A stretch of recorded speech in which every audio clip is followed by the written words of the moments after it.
kaya so kitig to kitig sino 이게 와서가 빼야지만 없으면 이게 좀 스타지 이게 빼야만 되게 비피다 이때가 아침에 픽스위치 가서미 우티니간 이거 맞소노 이게 있다. We used to tell these young people about what's going to be happening in the future.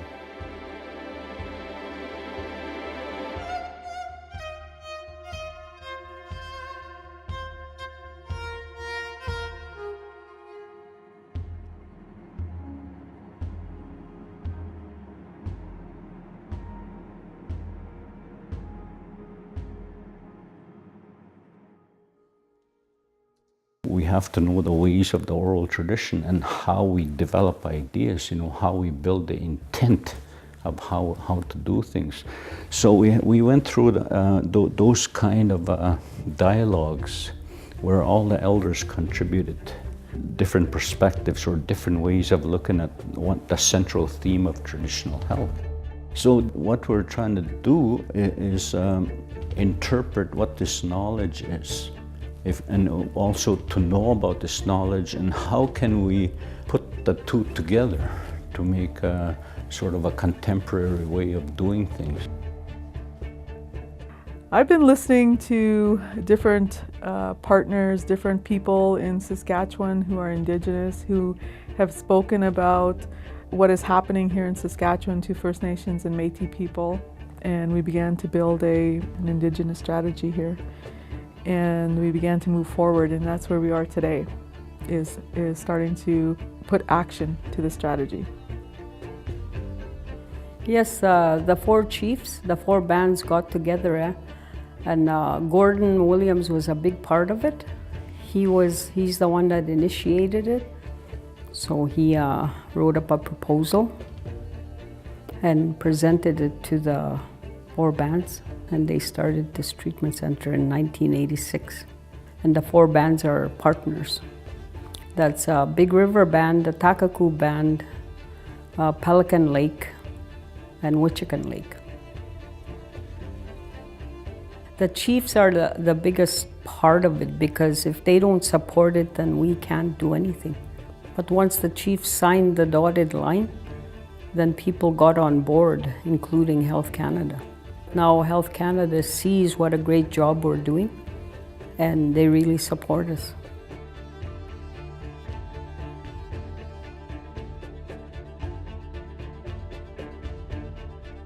To us, a holistic wellness model is the model that we strive to work towards with and integrate in our clinic, and complement it with the Western model.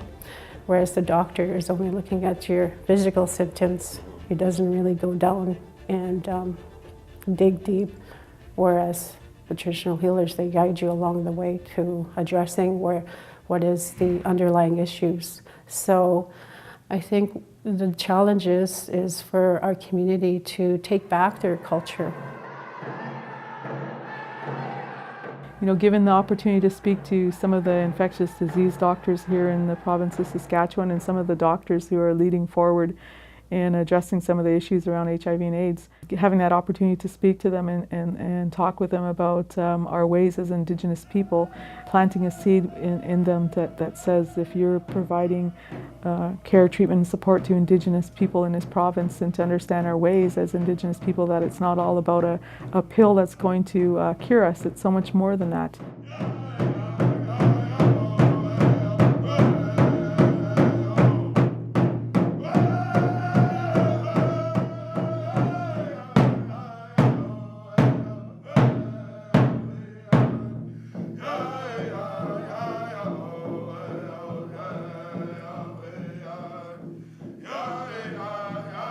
In June of 1984, I found out I was HIV positive.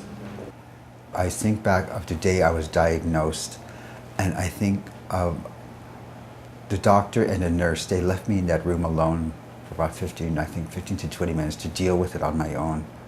A lot of things came through my mind, and I think that's where that whole thing started, about using my image to get a message out of safe sex and just promoting education-wise to the First Nations community. Over the years, I had such the greatest honor to be such part of a beautiful circle, Aboriginals who are living with HIV and AIDS. I lost a lot of friends that I knew here in Calgary, and when we were driving around last night, I started thinking of them, and I said, oh my God, it was just like overwhelming. And when I was up there today, I started thinking of them, and I started missing them, and I could just see their faces right now and see them smiling, and I think the work that I do and what I'm doing with my life is in honor of them as well. One of the things that was going through my mind was when I was speaking was a friend of mine, when he passed away, he was in a hotel room in Vancouver all alone. His family sort of rejected him, so he made a family out of the people that he was at Healing Our Spirit. We were his family, and it's not only affecting Two-Spirits or gay and lesbians, it's affecting women and children now. And those are the biggest demographics that are growing. People living with HIV need to be empowered to speak up.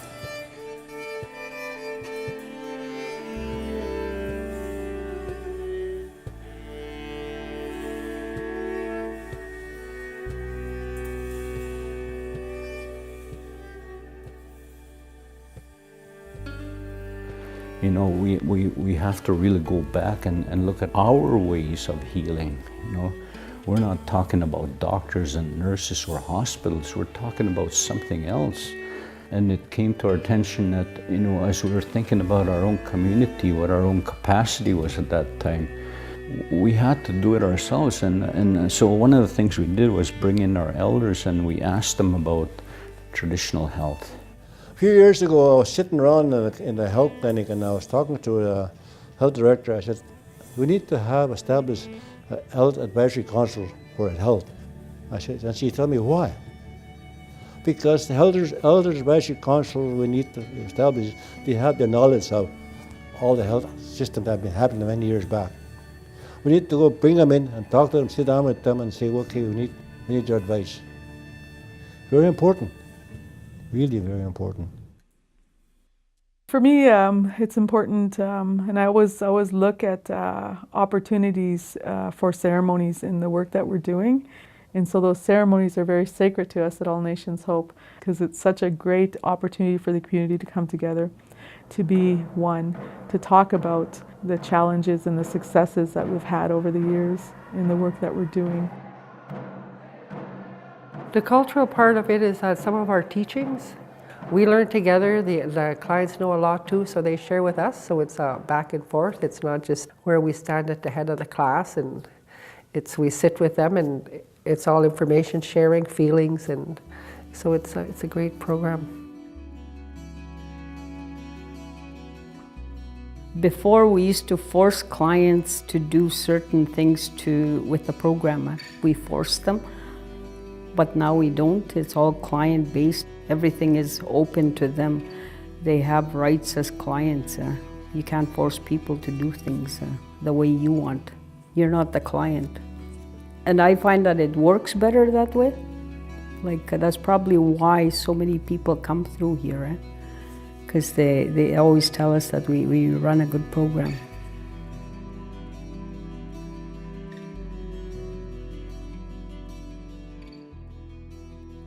I made some choices that are not very good choices when I was younger, and so I got into drugs, injection drugs, and that's how I come to get HIV.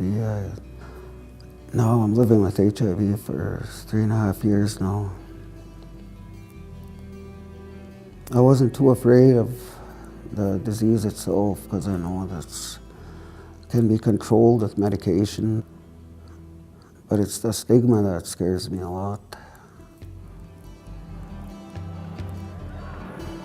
The health center as well on reserve, they helped me out, they talked to me, and they made me feel like I'm not alone and there's hope.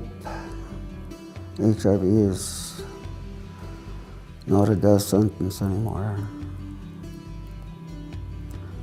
Yes, I make myself open to people that want to talk.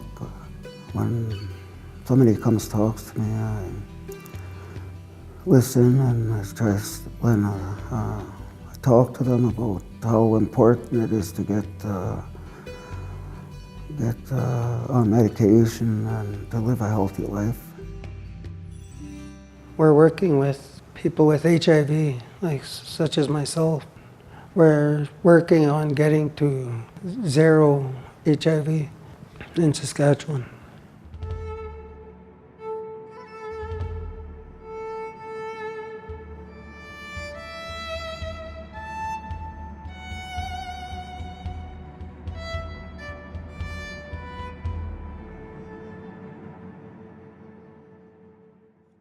First of all, there is a good friend of mine who used to be, quote unquote, a drug addict, who allowed me to go on tours with him to homes and introduced me to these individuals. Otherwise, I would have not been able to get into that group. So we went to homes, and at the beginning we started with 50 to 100 needles a day to 2 days, to now, God knows, maybe thousands every 2 weeks. Then we moved into where we have one of the homes are to be considered as a distribution center. I did ask one of the users, would they take on giving needles to their friends if their friends passed by their house or so, and they agreed. So I delivered all the materials, and they go to that home and get what they need.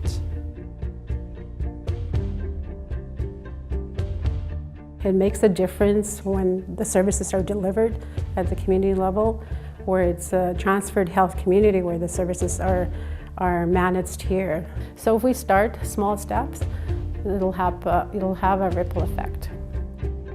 What the health center does is they usually have a day or two where they set up and they do the Know Your Status campaign. And they have like door prizes, they have a free meal that day, or just anything just to get the community involved. And this community is so open. They want our people to be tested. They want our people to get on treatment. They do so much for the community, and we want to get rid of that stigma that's attached with HIV.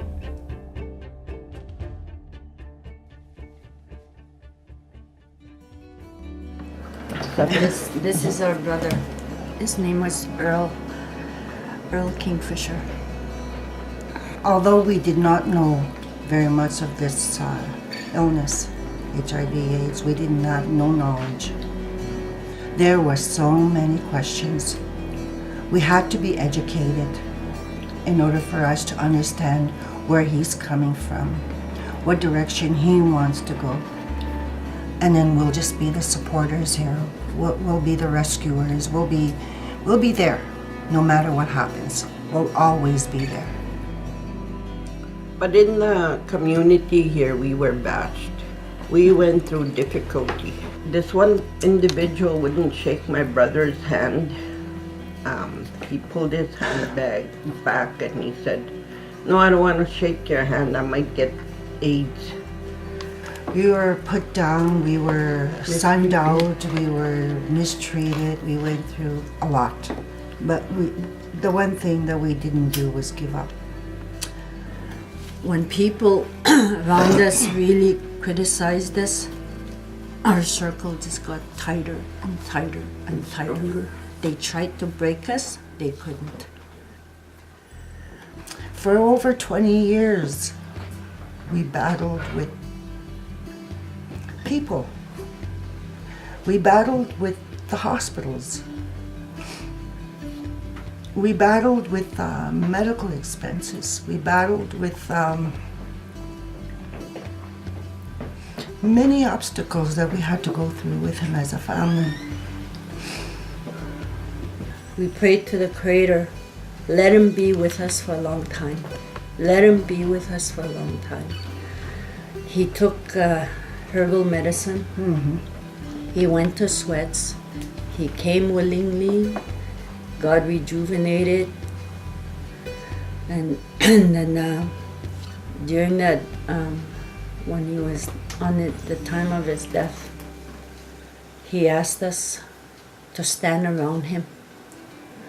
And that night we all stood, and he said, I want my family, my brother's mom, to stand around. So we all stand around him, we held hands, and we prayed. This time we prayed the other way, and we asked and we told the prayer, thank you for lending your brother to us this long. Thank you. But we don't want him suffering too long. Come and get him when it's his time. You know, cancer, diabetes, whatever it is, the sick thrive on love. Keep it all love. Pull together as a family. Love that individual right to the end. Be there for that individual.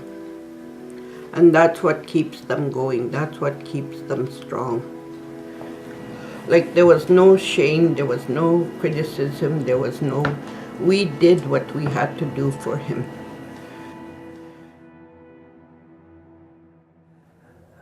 Your task is to, throughout our life, is to find out who we are and why we're here.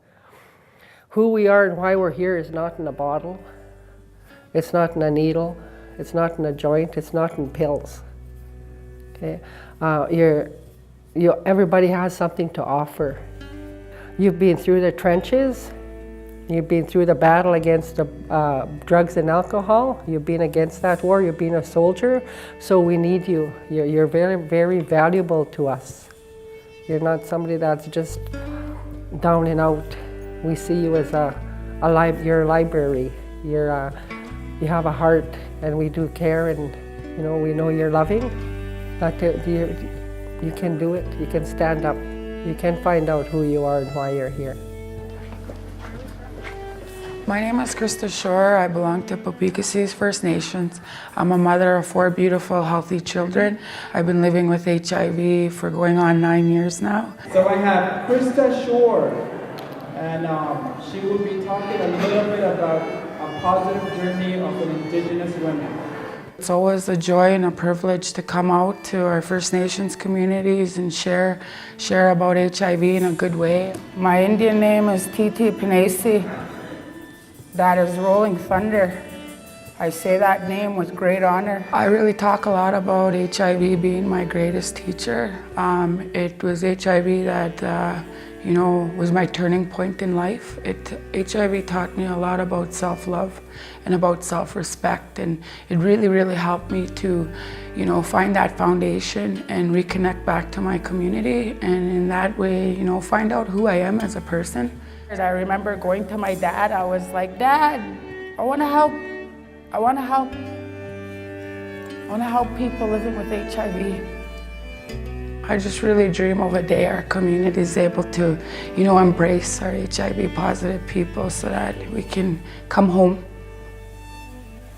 I really believe in harm reduction. I really believe in meeting people where they're at and being dignified and respectable to people. I look at people when they're in that state of addiction, that they're really seeking and yearning and they're medicating something. If we meet them where they're at and we help them, we can light that fire in them, and inspire them to make that change and that step for themselves, so that they can resort to other ways of healing. I don't look at HIV as, a death sentence. I'm full of life, I'm alive. It's the stigma that hurts and kills. When I look at HIV, I look at the stigma as the killer. It's taking away people's right to, live and be as they are. It's the stigma that really hurts. I really feel strongly that, the more education we provide, the more opportunity for awareness and things like that, that we're able to combat the stigma. Love yourself, take that journey from your head to your heart. There's other ways of dealing with the things that, happen to us through this life. Creator answers prayers, and I've been blessed in bountiful ways. There's many great teachers, and I really look forward to my journey living with HIV today. It's a really purposeful pathway and a purposeful life. From this house you are born. This is who we are. You can never